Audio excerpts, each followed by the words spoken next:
Bonjour à tous, bonjour les amis. Alors, oh là là, j'ai oublié mon micro. J'ai innové avec un micro, mais du coup, j'oublie de le mettre. Oh non, mais c'est n'importe quoi. Voilà, voilà. Donc, écoutez, je suis bien contente de vous retrouver. Vessela n'est pas avec moi aujourd'hui, mais en tout cas, on a encore enregistré des belles chansons, des beaux morceaux.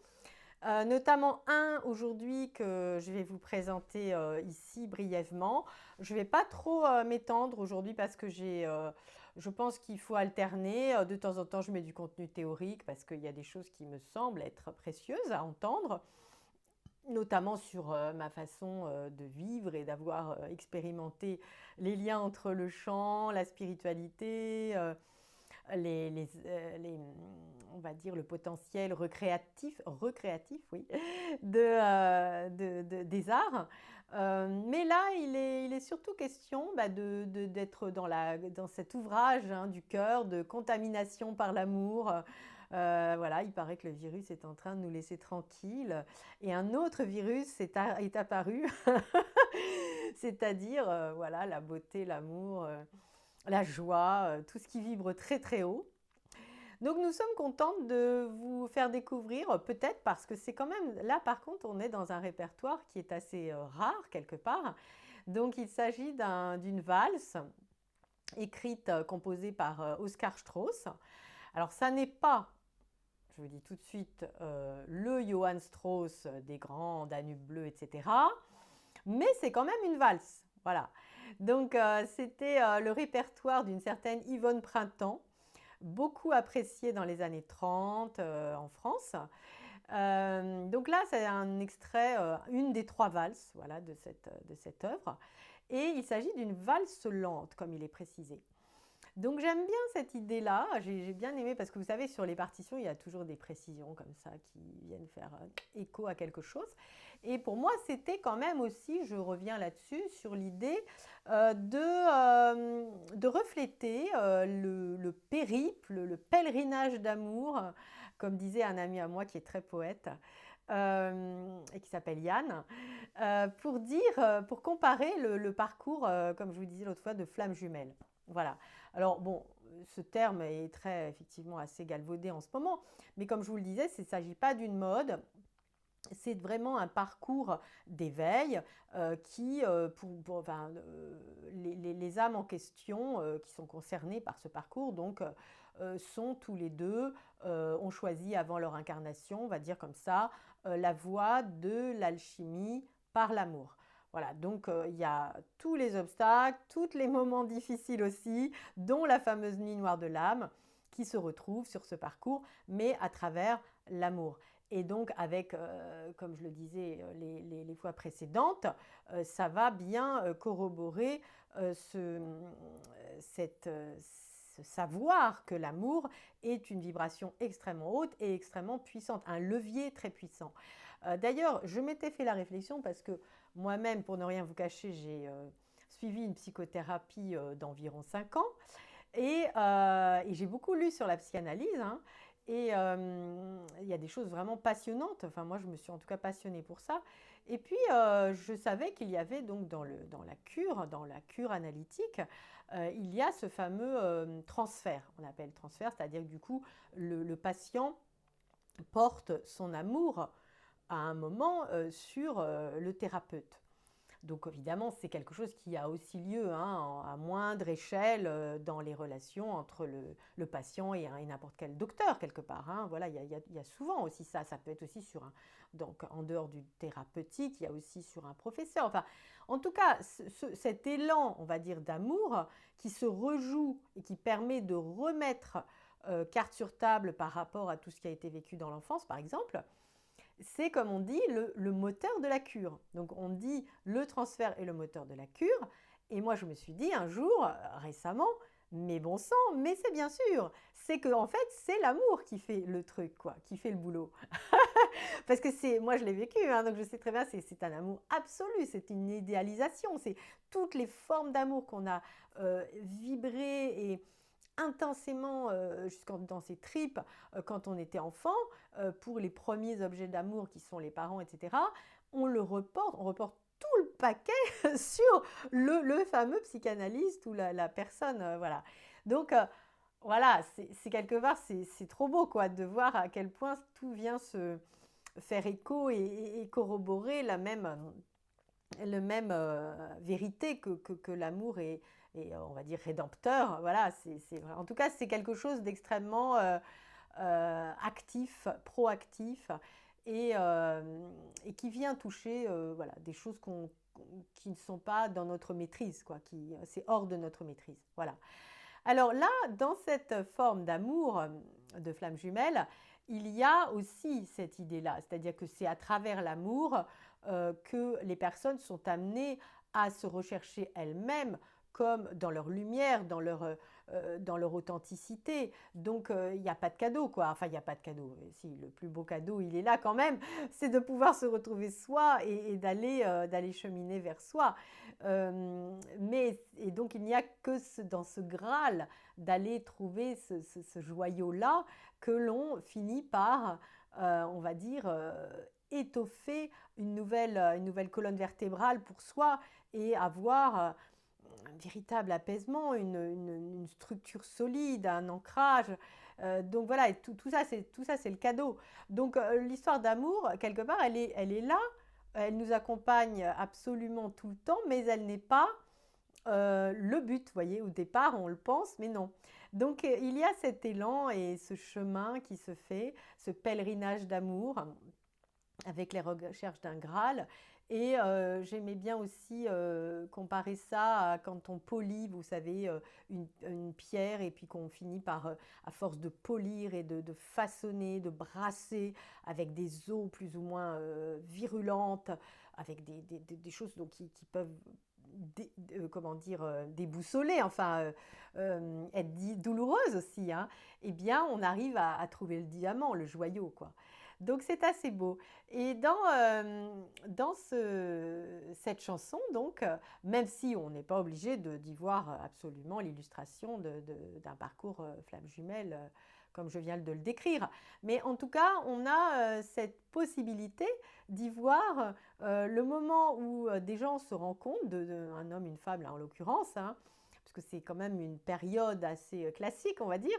Mais en tout cas, voilà, ils se découvrent. Bon, n'ont pas le sentiment sur le coup, peut-être parce qu'il y a un déni sur ce qui est vécu, sur ce qui est ressenti. En tout cas, pour l'instant, pendant un premier temps, voilà, on ne sait pas quoi se dire, on n'a pas l'air de... Bon, qui saurait nous prédire, bien fou qui saurait nous prédire que l'amour nous guette tout bas. Voilà, donc ça, c'est des paroles très, très désuètes et jolies, quoi. Enfin, en tout cas, moi, je trouve ça assez beau.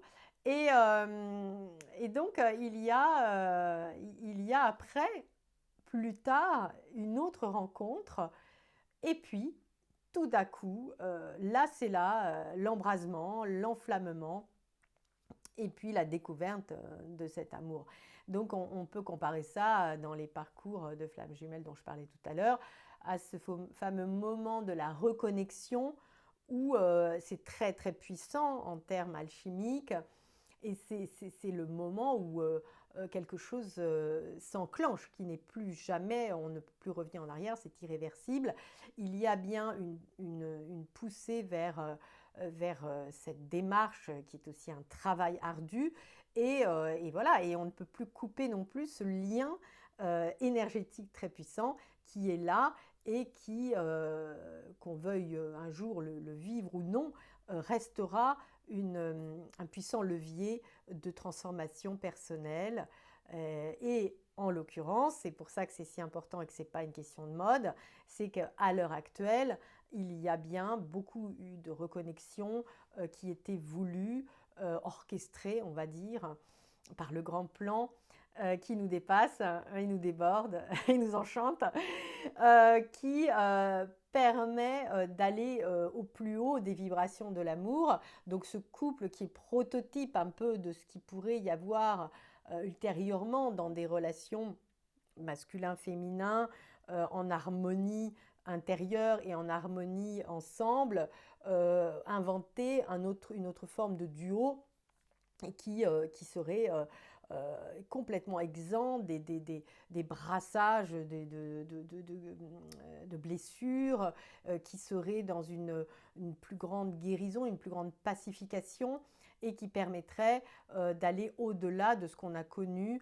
dans les relations homme-femme voilà, ou autrement, mais en tout cas entre individus incarnés et être hors quelque part, échapper un peu à cette loi de la dualité, vous voyez ce que je veux dire? Voilà, donc c'est être dans une unité en soi, être en unité l'un avec l'autre et aller chercher cet fameux amour inconditionnel qu'il est si difficile de vibrer. Donc le joyau dont je parlais tout à l'heure, bah, c'est aussi ça, c'est cet amour inconditionnel, cette pureté qui n'en finit pas d'être trouvée, d'être cherchée dans un élan continu et une valse lente, voilà, une valse lente, donc une danse, on appelle ça d'ailleurs la danse des flammes, flammes jumelles, voilà, donc c'est très beau, et moi ça me paraît complètement résonner avec beaucoup de chansons que je poste ici, et puisque j'ai demandé, puisque j'appelle de tous mes voeux à ce que il soit transmis cette vibration très haute de l'amour inconditionnel, qui n'est pas complètement de ce monde, mais par bribes, par petits scintillements, comme je le disais, peut descendre sur nous, peut nous toucher, peut nous transformer, peut nous rendre hyper puissants, hyper comment dire, contagieux aussi pour les autres. Donc on est dans ce moment où c'est très important qu'on aille, que j'essaye par ma voix et avec Vessela, par les vibrations aussi de la musique, du piano en l'occurrence, d'aller animer tout cela, ranimer tout cela, nourrir cela, que ce soit pour des personnes en parcours d'éveil ou celles qui sont aussi dans le parcours d'éveil par la voie de l'amour, mais toujours est-il que c'est un grand but pour nous. Voilà, et donc dans ce moment après le moment de la reconnexion, comme vous verrez dans le chant, ce qui est beau, c'est que du coup, les deux personnes ne peuvent plus ignorer, ne peuvent plus feindre, et il y a cette phrase, à quoi bon lutter, c'est fini, le destin nous a réunis. Donc c'est un peu ce que ressentent, à mon avis, ces personnes donc dans les parcours flammes jumelles, puisque à partir de ce moment-là, on a beau lutter, on a beau rechigner, on a beau faire semblant et ceci et cela, finalement, la plus belle chose, c'est l'acceptation, la plus belle chose à vivre, parce qu'il y a cette sérénité et puis surtout il y a cette joie et cette gratitude pour la bénédiction qu'est ce type de vécu. Voilà.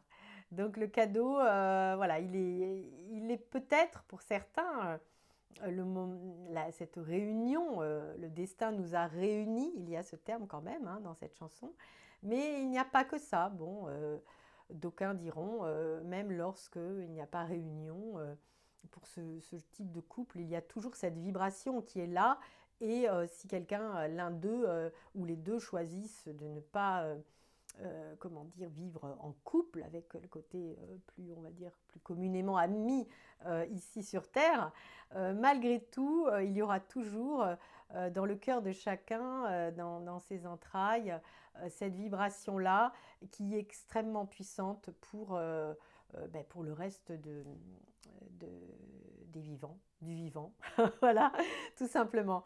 Enfin, en tout cas, j'espère que vous allez apprécier cette petite pépite d'un répertoire qui n'est pas forcément hyper connu, en tout cas par les générations actuelles, ça c'est sûr que non, à part mes enfants, parce que eux, bah, évidemment, ils entendent ça depuis qu'ils sont gamins, donc forcément, ça les a bercés, ça les a portés, et voilà, mais en tout cas, il s'agit de quelque chose de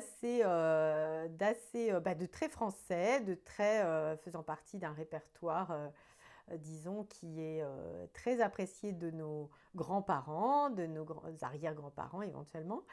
Voilà, et puis bah, je vous laisse écouter, savourer et nous dire toujours, comme vous le faites si gentiment en commentaire, ce qu'il en est de vos ressentis et de votre écoute, de votre accueil de la musique et du chant et de notre joie. Voilà. Allez, à bientôt. Merci beaucoup. Au revoir.